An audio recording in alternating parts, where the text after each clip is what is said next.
बात करने के लिए लॉगिन करें www.astrotak.com। मित्रों शुभ नमस्कार।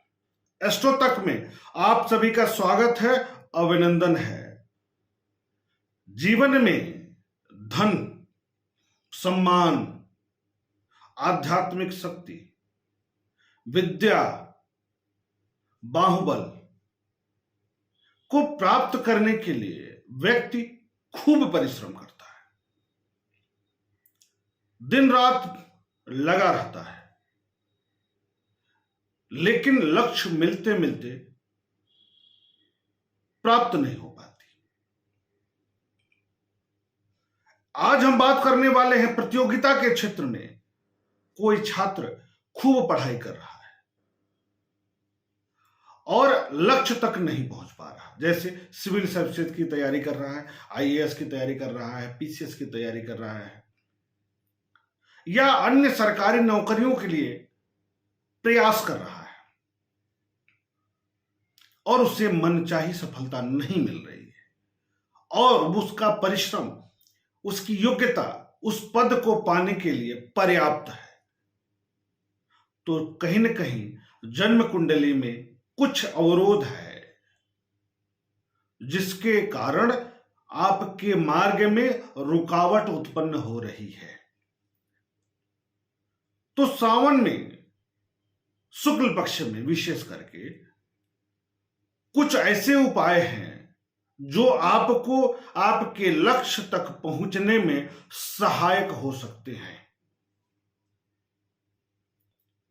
आपको उस जगह पहुंचाने में मदद कर सकते हैं जहां पहुंचने की आपकी इच्छा है।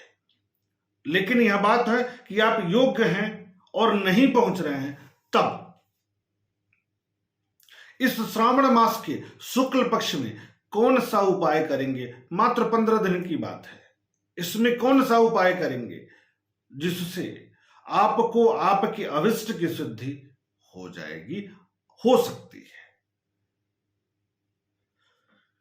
तो सूर्य राज्य के कारक ग्रह है, राजकीय पद प्रतिष्ठा के कारक ग्रह है। सूर्य सामाजिक क्षेत्र में एक सम्मान प्राप्त कराने वाले ग्रह है। नैसर्गिक रूप से देखा जाए, नैसर्गिक कुंडली में भी तो पंचम के कारक हो जाते हैं, यानी बुद्धि के कारक हो जाते हैं, आपके मन स्थिति के कारक भी हो जाते हैं। तो इनके लिए श्रावण मास में कौन सा उपयोग लाभकारी हो जाएगा? तो योग जानते होंगे आप, बुधादित्य राजयोग। यदि कुंडली में सही जगह बना हुआ है तो यह आपको सर्वोच्च पद प्राप्त कराने में मदद कर सकता है, करता है। तो इसको एक्टिवेट कैसे करेंगे? यही उपाय आप श्रावण मास में कर लीजिए कि ये ग्रह अगर कहीं भी सुसुप्ता अवस्था में है, आपकी जन्म कुंडली में अवरोधक स्थिति में है, तो आपको उस लक्ष्य तक पहुंचाने में मदद कर सकते हैं। वह ग्रह एक्टिवेट हो सकते हैं, सकारात्मक भूमिका में आ सकते हैं। तो करना कुछ नहीं है, लाल चंदन लीजिए। श्रावण मास में जलाभिषेक करने जाते ही हैं आप, तो बेलपत्र, भांग, धतूर इत्यादि चढ़ाते ही हैं, साथ में लाल चंदन लेकर जाइए, लाल रोली लेकर जाइए और एक लाल फल लेकर जाइए, उसमें अनार महत्वपूर्ण है। तो लाल चंदन, लाल रोली और एक अनार का पुष्प फल, पुष्प भी मिल जाए तो अच्छी बात है, लेकिन फल जरूर ले जाइए।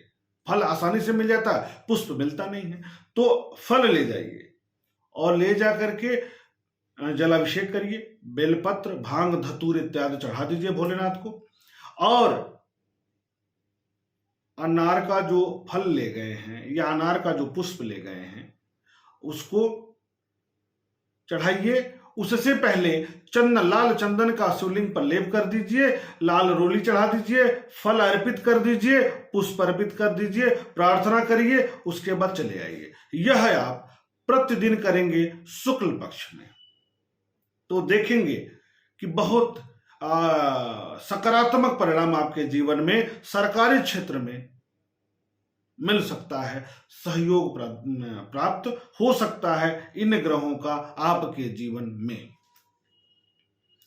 तो सिविल सर्विसेज हो, सरकारी नौकरी कहीं भी हो, रेलवे हो, बैंकिंग सेक्टर हो, या एसएससी हो, या आईएएस कहीं भी हो, यदि आप उस क्षेत्र से जुड़े हैं, प्रतियोगिता क्षेत्र से जुड़े हुए हैं और आप अपने लक्ष्य तक थोड़ा सा दूर रह जा रहे हैं और आप पढ़ाई अपनी पूरी कर चुके हैं, तो श्रावण मास के शुक्ल पक्ष में यह उपाय आपके लिए लाभदायक सिद्ध हो सकता है।